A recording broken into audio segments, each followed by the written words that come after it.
Hey guys, Hunter Davis with Impact Youth. Thanks for joining us for our expository study of the book of James. This is our next lesson, which is James 5, 1 through 6. So if you haven't got the context going through the rest of the book of James, I encourage you to do that. But today we're going to be looking at materialism, and we're going to see that James calls out the rich man. He says, hey, rich man, mourn, weep, and some things like that. It's kind of weird. Like, and why is he calling them to, mourn and weep and things like that?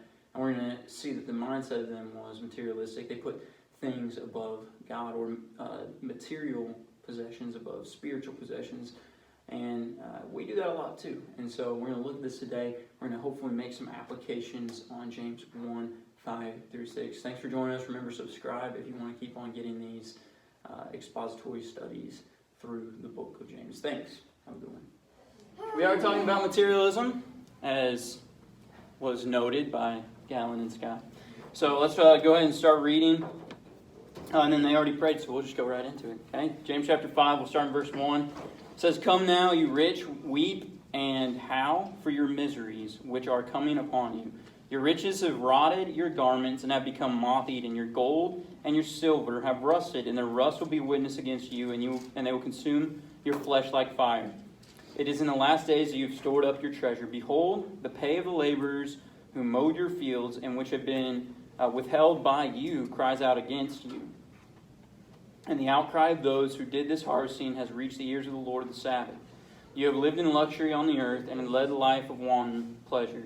You have fattened your own hearts for a day of slaughter, and you have condemned and put to death the righteous man. He has not resisted you. All right, so today we're talking about materialism, okay, and basically materialism is putting stuff, okay, or putting material stuff, material stuff, or just like stuff, money, stuff like that, above spiritual stuff, okay? Putting material stuff above spiritual stuff is a very basic definition of materialism. And hopefully we see today, by what James is writing, not to store up our treasures here, but rather to store up our treasures in heaven. Because a lot of times with materialism we do that. The story of the knife, you guys are kind of close-ish, but not really. So that's my knife. I got it. It's actually a present from Jillian, okay, and Reese. Okay, they gave me a gift card this one time, and I went and bought this knife. And it was a $170 knife, not $200. Okay, but I put $200 because it's close, and I like rounding up. It makes it seem a lot bigger, right? So it's like a $170 knife. Okay, and so I let somebody borrow it. Okay, one time, and it was like for just a couple seconds, and they lost it, like immediately. I don't know. It fell out of their pocket or something. They lost it immediately. And so I was pretty upset, okay? And I really liked the knife, okay? Obviously, I just got it. It was $170. It was a sweet knife. So it took everything in me to be okay with it. You know what I'm saying? And so I was finally okay with it. And then I went back out to look for it one day, and I found it, okay? So I still have it. So that was good. But we all like stuff, right? Yeah. We all like things. We like money. Maybe you don't like knives, okay? But maybe there is something that you do like, and we all like stuff, okay? Today, James talks about the sin and the danger that comes with it of materialism, or putting stuff before God, or putting stuff before spiritual things, material stuff. When we do this, okay, when we practice materialism, or we put stuff above spiritual things, we lose out, okay? And we're going to see that we lose out on stuff. And not only that, it also leads to other sins. Okay, and that's what James says here. Two sins specifically that he talks to that materialism leads to. And sometimes we really don't understand like the gravity or the weight of the sin of materialism. Like we love stuff and we put it above God, and we don't really think that it's a big deal. You know what I'm saying? Okay, so as we get into this, okay, we're going to see these things that James talks about materialism. First one is, okay, that's the definition of materialism. Sorry. I said that earlier, but that's the definition of materialism, is putting things of the world before things of God. Okay, very specific or general definition. First thing we see, materialism leads to loss. Okay, this is verse 1 through 3, so look at it again with me. It says, Come now, rich, you rich, weep and howl for your miseries that are coming upon you. Your riches have rotted, your garments have become moth-eaten, your gold and your silver have rusted, and the rust will be a witness against you, and will consume your flesh like fire. It is in the last days that you have stored these things up. Okay, so I have you guys have seen this picture. I have an illustration for you guys. In a couple weeks, we're going to have Jeopardy. Okay, and so there are illustrations on Jeopardy. There's a lot of illustrations today, so be keeping them in the back of your mind what they mean. Okay, you guys have seen the picture of Tiger. This is my puppy. Okay, and he was a sweet dog. Okay, some girl in a youth group gave him to me, and he was like a purebred pit bull, and so he was worth a lot of money. And I had him for like a year, and then he died of a disease called parvo. It's a puppy disease, basically. So it was really sad. And as much as I don't want to admit it, it made me sad, okay, because I actually like this dog. But loss is hard, okay? Loss is hard, even if it's stuff, okay? Even if it's not like an animal or a loved one. When you lose stuff, when I lost my knife, when we lose money, if you've ever lost money, or when you lose things that you really like, it's hard, right? Okay, well, the more we get into materialism, the more we actually lose. Okay, and that's what he's talking about here in 2 and 3. He's not saying that riches are bad. Okay, when he says, "Come now, you rich, weep and howl," because there's a reason they're weeping and howling. Why is that? It's in verse 2. He says, "The riches have rotted your garments, and your garments have become moth-eaten. Your gold and your silver have rusted, and their rust will be a witness against you." So when we look at stuff, there's two things that naturally happen to take that stuff away from us. Okay, there's two things that happen that naturally happen to that stuff's going to be taken from us. The first thing that happens is natural decay. Okay, natural decay. When he says like it's going to rust, your clothes are going to be eaten by moths, your riches are rotted. All those things are things that just naturally happen. Okay, stuff wears out, stuff breaks. Okay, and when we put stuff first, that stuff we put first eventually fades away. You know what I mean? So if we're putting these things first in our life, if we're putting stuff first, it's going to get old and we're going to lose it. Okay? If that makes sense to you guys. I have an example of this. This is, how many of you guys know what this is? Yeah, it's the old snake game, the really old snake game. There was a time that I remember, okay, when a phone like this and this snake game was literally like the coolest thing on the planet. Okay, now it's old and it's worn out. We have that switch over there and we play, what's the game? I just lost my train of thought. Smash Bros on it, right? This is what it used to look like when I played it, okay, on Nintendo 64.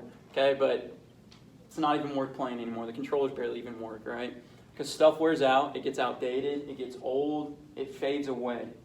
Okay, and Jesus says the same thing about our stuff. This is Matthew 6. Okay, look at it. It says, "Do not store up for yourselves treasures on earth, where the moth and the rust destroy." Go back to James 5. He says, "The moths have eaten your clothes, and gold and silver have rusted." Same thing, right? And where thieves break in and steal. "But store up for yourselves treasure in heaven, where moth nor rust destroys, and where thieves do not break in and steal. For where your treasure is, there will your heart be also." This is a super famous passage, but Jesus is saying, hey, natural decay happens. Okay, you lose stuff because stuff gets old. So if you're putting that stuff first, you're naturally going to lose out on it. And the second thing that you're going to lose out on is what Jesus talks about here in the second part of this, and it's judgment.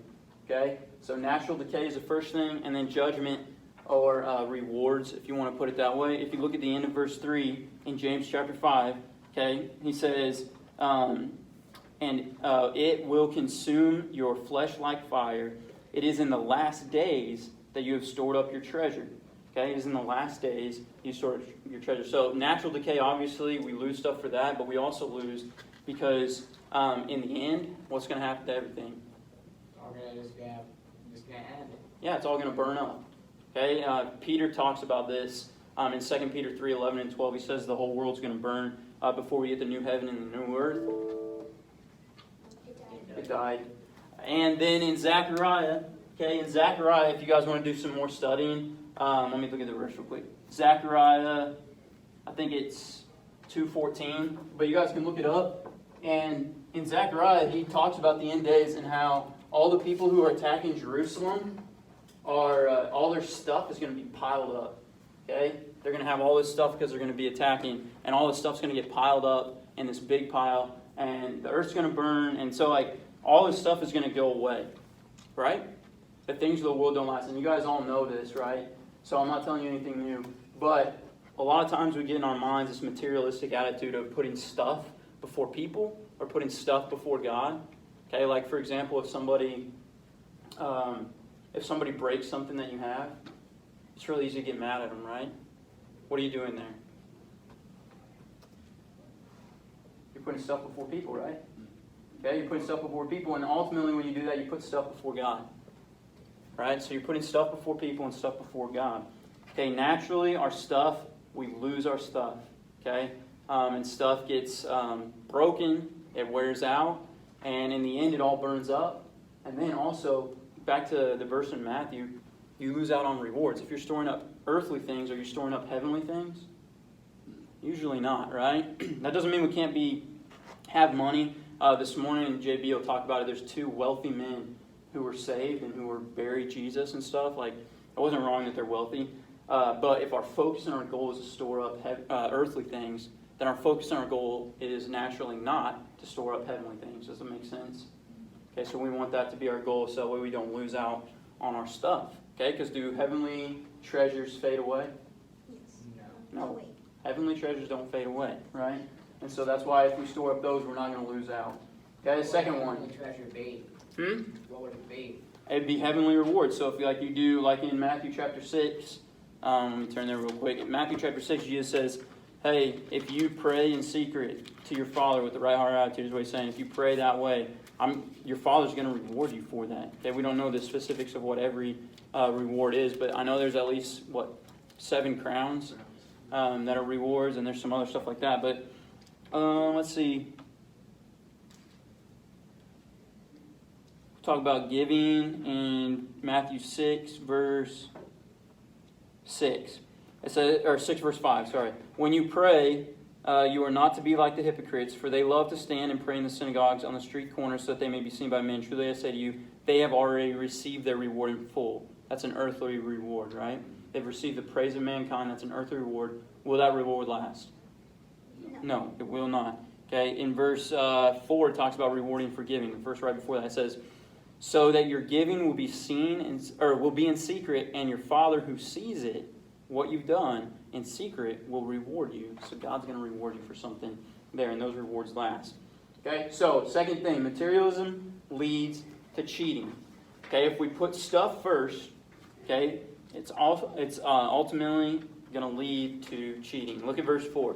He says, behold, the pay of your laborers who mowed your fields and which has been withheld by you cries out against you, and the outcry of those who did the harvesting has reached the ears of the Lord of the Sabbath. So what's he saying in verse 4? He's saying, hey, these rich people, okay, the reason they're rich is they're not being blessed by God and given riches. They're literally cheating their workers. So Molly and Gatlin mow lawns, right? Okay, so that's what he's saying. These guys come in and mow your fields, but then you don't get paid for it. Okay, Sky works for me sometimes. Okay, he does trash. So what if I was like, dude, I'm going to pay you at the end of the month. Okay, I'm going to pay you at the end of the month.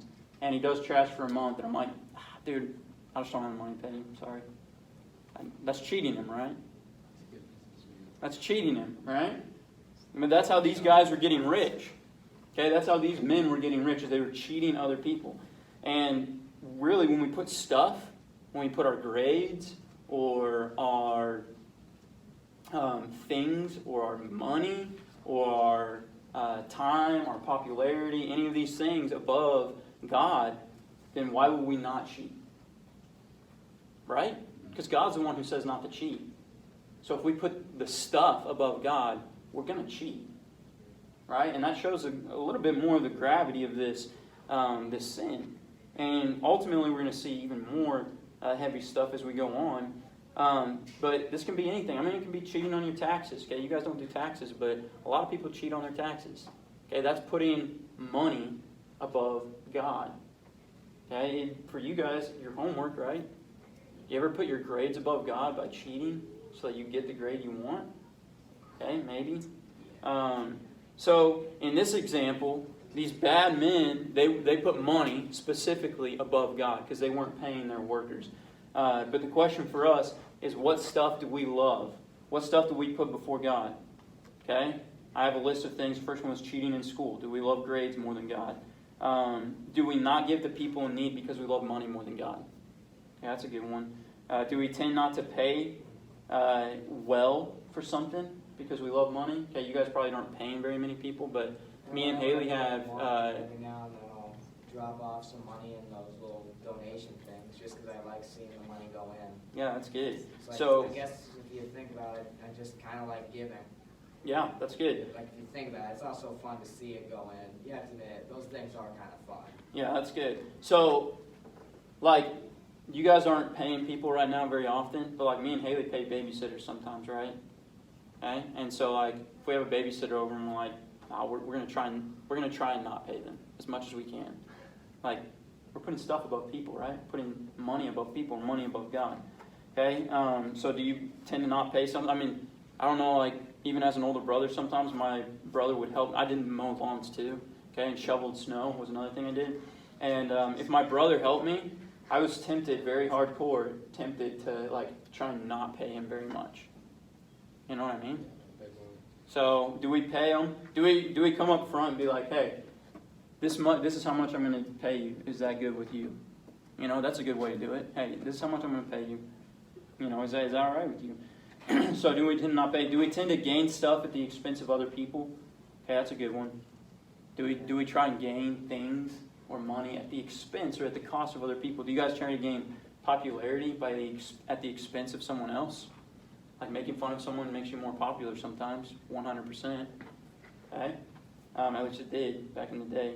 Sometimes I say like light jokes, but I never mean them to be rude. I just like it's like I can't even remember, but sometimes it's like who doesn't say like a funny joke about someone wearing a bad shirt or something? Well, yeah, but you need to think about why you do it, okay? So materialism leads to cheating, okay? It does. That's what he's saying here, okay? That doesn't mean that everyone who is tempted with materialism cheats, but when your materialistic mindset, it leads to cheating. The next thing is big, okay? And it's kind of crazy, but it shows us the gravity of this sin, okay? This is materialism leads to murder. Okay, materialism leads to murder. Look at 5 and 6. You have lived in luxury on the earth and led a life of wanton pleasure. You have fattened your own hearts for the day of slaughter. You have condemned and put to death the righteous man, and he does not resist you. Okay, the final thing that James says is extreme, and it's murder. Okay, materialism leads to murder. Okay, none of us have murdered because we want something. Okay, and I don't think any of James's audience, the people that he's writing to, I don't think any of them are murderers. Okay, but I think what he's saying is, hey, look at this mindset. This mindset of materialism, putting things above God, putting things above people too, eventually that leads to murder. And that's the same, like the materialistic attitude that these rich men have is the attitude that we have a lot. Okay? And they murder people because of it. Like sometimes we don't understand or we're not truthful with ourselves about the gravity of our own sin.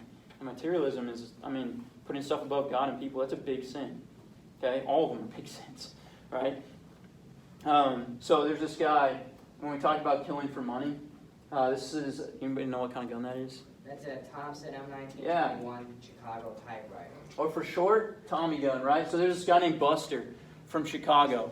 Okay? This guy named Buster from Chicago, he was a hitman. Okay? And he was one of the best. And he had this MO, right? And his MO was that he would hide his weapons in instrument cases. Okay, so he tried to hide one of these in a violin case, it said. I don't think one of those would fit in a violin case, but if he did it, dang. He hid a shotgun in a guitar case, okay? And he murdered people and he'd get paid for it. Okay? So he's literally killing for money, right? He's literally killing for money. Okay, we might not be a hitman, we may not kill for money, but materialism has this end of putting stuff above people and above God so much that people aren't worth it anymore, right? And so we need to check ourselves and say, hey, am I materialistic in my mindset? Do I put stuff above God, stuff above other people? The reality is that murderers, like this guy, he put money above people, right? That's ultimately why he did what he did. So he put stuff above people. So how many times do we do that? I never really put anything above other people. But I think about it. All right, hey, it's all right. It's all right. Okay.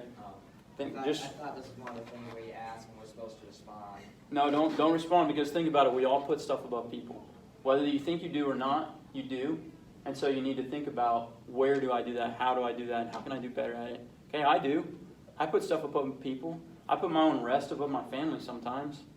Okay, I was very near putting this knife, and there were several times I did in my own mind, above the dude that lost it. Okay, about to get real mad at him, right? Because he lost my $170 knife, right? Okay, so we all have that tendency. Okay, and the idea here is that James is showing us the gravity of this sin. Okay, materialism, putting things of the world above things of God, it not only causes us to lose rewards in heaven and to lose the stuff that we accumulate, but it also leads to sins like cheating and even murder. Okay, so we should seek to put the kingdom of God first, store up treasures in heaven rather than treasures on earth. Does that make sense? Okay, so this week, okay, 2 things that I thought of. Okay, seek to earn heavenly rewards. Like, pick out a reward that you know or something that you're going to get rewarded for by God, and be like, I'm going to try and earn a reward this week by doing this. Okay, that's a good thing to renew your mind and change your mindset of materialism. The other thing is just renewing your mind with the fact of all the stuff of the world's going to burn. Okay, because when you think about it, like when I think like this knife is going to burn, like it's going to burn. It's not going to last. In fact, in a couple of years, it's probably going to be worthless, right? Hopefully not, because I spent that much money on it, right? But it's probably not going to be worth very much in a very short amount of time, relatively speaking. Okay, and when I recognize that in my own mind, and I think of that, and I renew my mind with that, it's like, you know what? It's lost. It's not a big deal. Okay, another thing you can renew your mind with is the value of other people. Okay, the value of other people. So like, if you say, hey, this person is worth more than this sweet thing that they just broke of mine. And it's like, you know what? They broke it. It's not worth it. Like they're worth much more, right? Because are people worth more than stuff? Yes. Well, for 2 of you, they are. That's good. Are people worth more than stuff? Yes. Yeah, right. They are, and God's worth more. And heavenly rewards, I guarantee you, are going to be worth more. I guarantee you, when you get to heaven, you're not going to care what kind of cool clothes you had, or what kind of cool shoes you had, or what kind of cool knife I had, or what sweet this or that I had. Okay? But when God starts handing me rewards for stuff I've done, you better believe I'm going to care about that. Right? And so that's our mindset that we need to have. Make sense to everybody? Yeah. All right, let's pray real quick.